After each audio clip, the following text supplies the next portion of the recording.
Good evening. This is my career speech. I'm going to go ahead and show you my notes.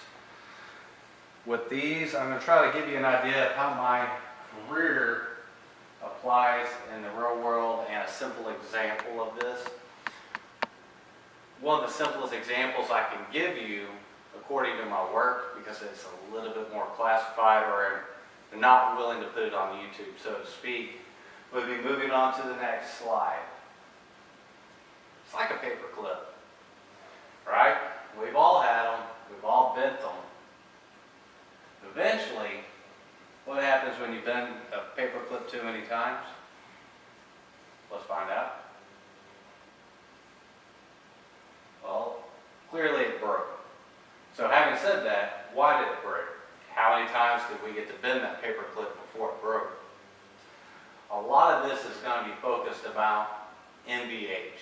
We'll move on to the next slide explaining NVH.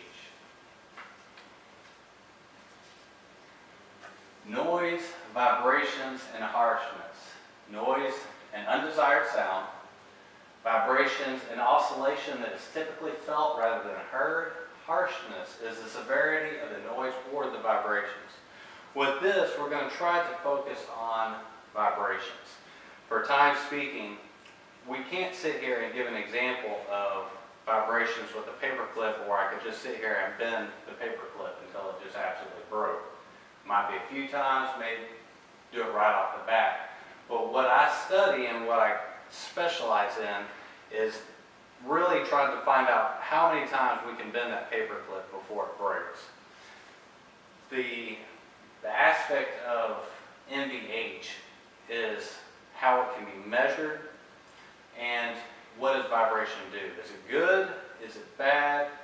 And can we stop it? Having said that, vibrations are good.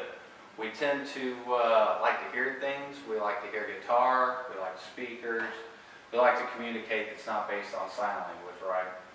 So we like vibrations, but we don't like bad vibration. What constitutes a bad vibration? Is anything that's undesirable, anything that can cause a negative implication, i.e. bending the paper clip too quickly at a rapid pace would end up with the paper clip breaking. Otherwise, under normal use, one or two vibrations every once in a while doesn't build up the heat, doesn't fatigue the metal, and it lasts a long time.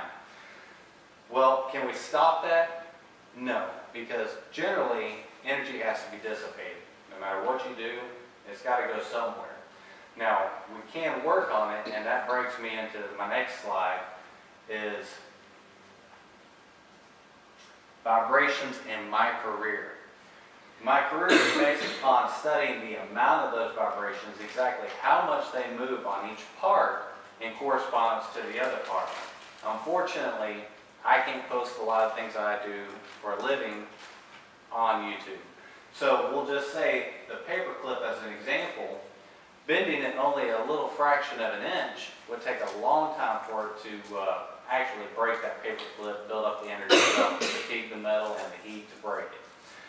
But if we did it at a rapid pace and over several inches, it wouldn't take but a few times to break that paper clip. So a lot of what I do is based upon how much the material and what kind of product I have that can allow me to endure some vibrations but not absolutely damage the product. And with that, we can handle them, we can address them, but we do have to study them. With the instrumentation that I use, we're able to get an idea of what's acceptable, what's not acceptable, and moving forward with that, we can create products that are actually more durable, longer lasting, and paper clips that generally last a lifetime. The only way I'm going to progress in this field of nature is going to be obviously an associate's degree. I'm currently in the field. We base things a lot of time on experience, a lot of time spent, and the materials that you deal with. So hopefully I look forward to spending more time with y'all and illustrating a little bit more about my career, and this will hopefully progress it in any future demonstrations that I have to do. And I hope that explains a little bit about what I'm doing and where I'm going with this career. Thank you very much for your time.